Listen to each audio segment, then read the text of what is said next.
And thank you for joining us for this CBS 21 News special. I'm Michael Gorsegner. On Memorial Day, we honor the soldiers and sailors who made the ultimate sacrifice. We thank them and everyone who serves. But now, with global threats in the Pacific and Europe, the U.S. Navy on high alert.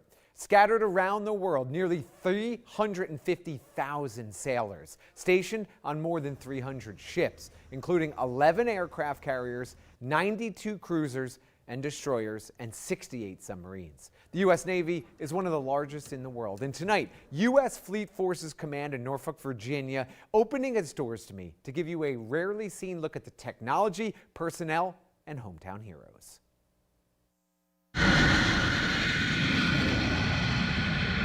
By air and on the waters, the United States Navy holding a firm grip on the safety and sovereignty of the worldwide economy.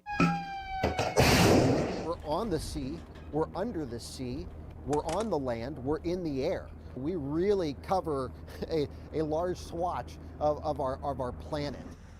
Just a short 250-mile drive from central Pennsylvania, Naval Station Norfolk sits as the backbone of the U.S. Fleet Forces Command. With 103,000 active-duty sailors, 125 ships, and 1,000 aircraft, USFFC manning, training, and equipping roughly a third of the worldwide arsenal. It's critical for the defense of our country. It's the main base here on the East Coast. So we keep an eye on world events because it'll affect our daily life. It could affect us going on deployment. At any one time, one-third of the U.S. Navy's capacity deployed across the world. With 80% of the world population living near the ocean, 90% of international trade traveling by sea, and 99% of all international communication passing through underwater cable, a robust presence is necessary. It's a very capable vessel that can get us enough information that we need. Known as the Silent Service, submarines like USS New Hampshire helping to protect the 70% of the Earth's surface covered by water. Returning to Norfolk in January, New Hampshire and her crew, including York County native David Leeper, enjoying a little surface time after 6 months underwater. It literally is like Groundhog's Day. It's like you don't know what's going on or what to expect, but like you just go day to day and like a whole routine. It's tough. Like you work every day. So I'm not gonna like sugarcoat it, say it's easy. CD East graduate Seaman Harsh Patel taking in the experience underway to expand his knowledge base. What drives me is to push myself to become a better person, to serve my nation, and yeah, make my parents proud. You constantly have to be training. And it's not just training to fight, it's training to keep yourself in shape.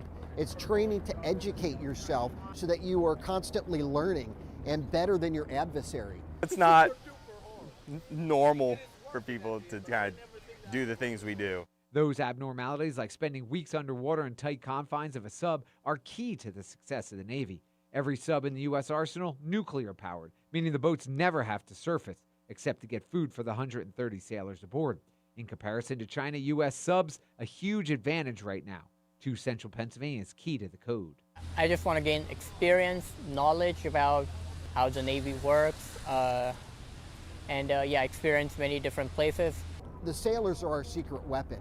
You know, without them, a ship is just a big hunk of metal. An aircraft is just a big hunk of metal. It's those sailors that really make the Navy what it is.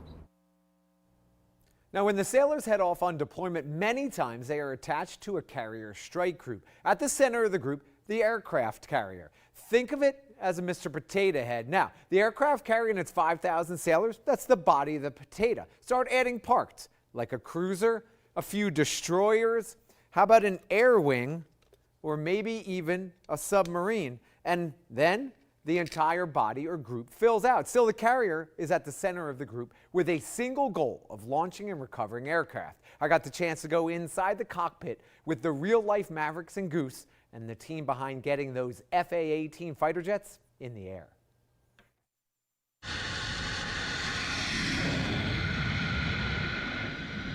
Catapulting off of a U.S. Navy aircraft carrier at 170 miles per hour, a bone-jarring experience for most.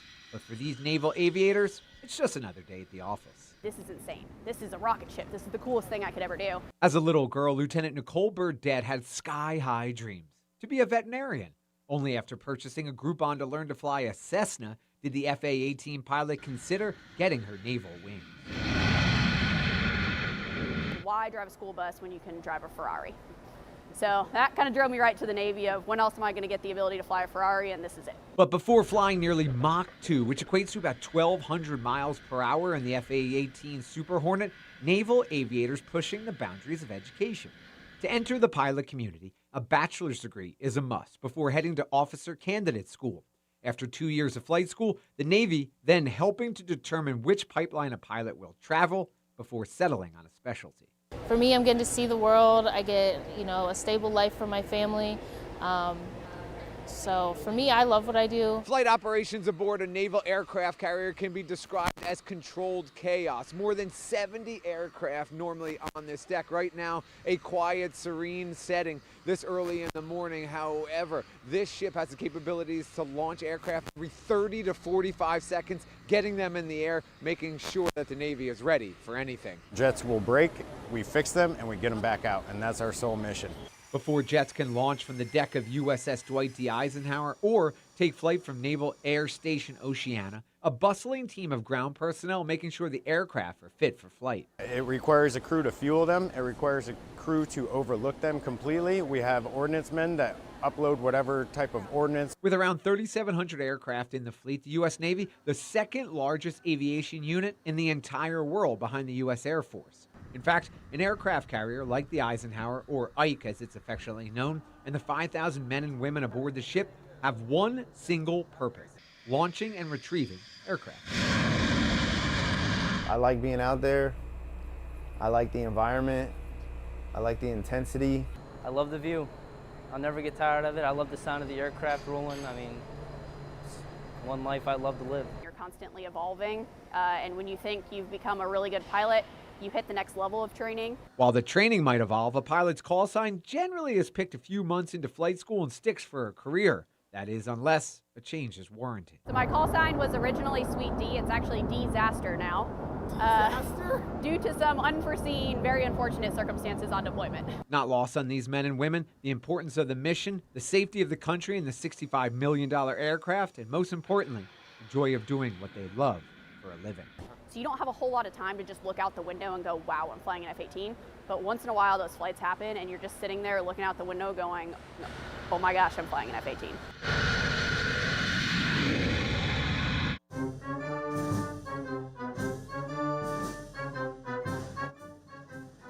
Sweet sounds from an unlikely source. U.S. Navy sailors performing as part of the U.S. Fleet Forces Band. Known as the finest of the fleet, the band performs more than 400 times per year in support of military ceremonies and events, foreign dignitaries, and community outreach. The mission, a full-time venture with love for music driving the tune.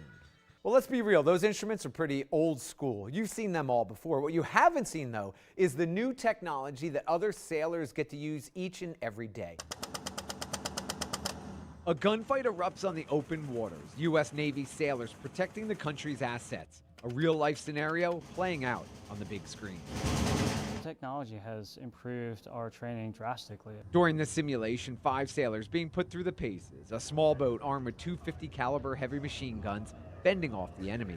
Instead of spending huge amounts of time and money with live fire training, a simulator acting as a guide. There's a lot of learning curve associated with it. It's just a different way for the Navy to implement their pre-planned responses. We can put the sailors through in environments and through situations that are just too dangerous to simulate at sea. Before getting behind the controls of a $1 billion+ Los Angeles class fast tack submarine, crewmen running through a simulator, learning to experience operations underwater, a vital part of the experience where mistakes don't cost lives. We can do any number of things in here, from basic level surfacing evolutions to periscope depth, or we can do complex casualties that actually really test the watch team as a group. So we're looking at an LCAC, one of the greatest things in the Navy. Technological advances fueling the Navy at every turn. With 16,000 horsepower turning 4 double-sided fans, the LCAC, or Landing Craft Air Cushion, able to transport materials, equipment, and personnel from ship to shore. Equipment, anything that we can strap on the deck that they need to get from the ship to the beach, we are the transportation. We do transport the Marines. Whatever they need done when we do beach hits, we take them where the ships can't take them. Air cushion technology making this vehicle unique, able to land just about anywhere. In fact, only about 15% of the world's coastline is accessible to conventional landing craft. With the LCAC, that number jumps to 70%. With top speeds of over 40 miles per hour, the LCAC is a big, fast, expensive taxi. It is a one-of-a-kind job that I really, really enjoy operating. But to get the LCAC, the hovercraft, from place to place takes a much bigger effort. Enter the USS Carter Hall. This well deck right here actually floods with water, starting about 2 feet all the way to 8 feet. That way the hovercraft can come on board, able to not only complete, but also start a mission.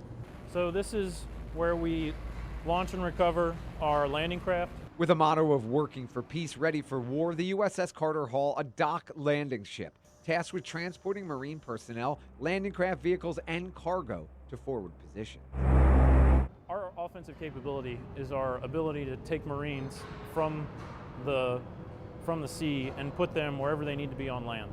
With 350 sailors on board, Lieutenant Commander John Horst from Lancaster County oversees about 24 men and women, making sure Carter Hall and her crew are ready for both military and humanitarian efforts. Almost 2 decades of service, expanding the worldview of this central Pennsylvania native. I've seen so many more countries than I would ever have normally seen as a kid from Lancaster County, Pennsylvania.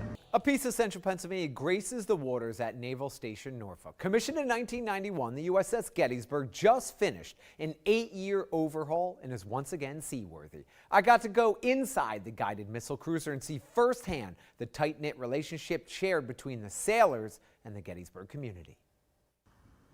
With a touch of paint and some last-minute TLC, USS Gettysburg sits proudly in the Norfolk port, ready to make her namesake proud. I'm a Pennsylvania guy born and raised in Allentown. Never out of touch with its Keystone State roots, Commander Thomas Hoffman takes great pleasure in serving aboard USS Gettysburg. Commissioned in 1991, the Ticonderoga-class guided missile cruiser, one of only 17 such ships in the entire Navy. It means a lot to be on a ship that has such a deep connection to my home state.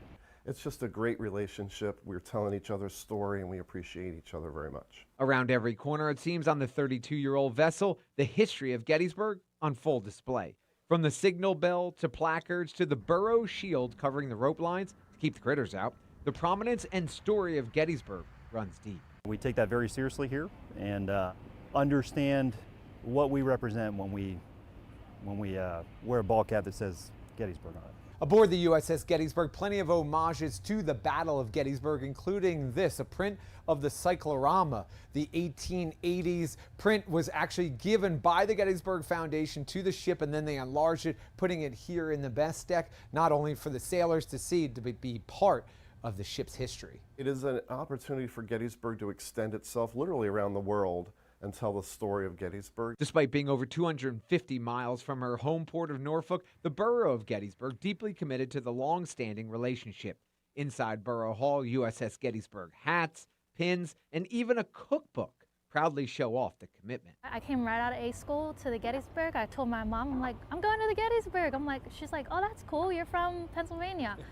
I've went to the Gettysburg before, like the actual town itself, for a field trip. Yeah. So it was kind of ironic. With 327 men and women aboard the Gettysburg, the health and safety of the crew vital to Pennsylvanians keeping a watchful eye. When you're here to help them out and you actually see them recover, it's just rewarding. The environment's stressful, the days are long. Some days you don't want to be here, but the people really, and the family and community that you build here, they really become your family. A tight community aboard a small ship circumventing the world.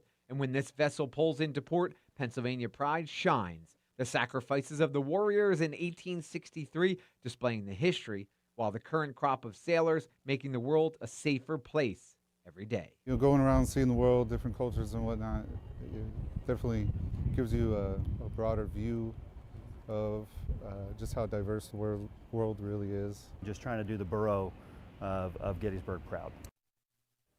Well, now you've gotten a first-hand look at the many things the U.S. Navy has to offer. We want to thank everyone who has served or is currently serving in all of our armed forces. And thank you for joining us for this CBS 21 News special. I'm Michael Gorsegner. The news at 6 is next.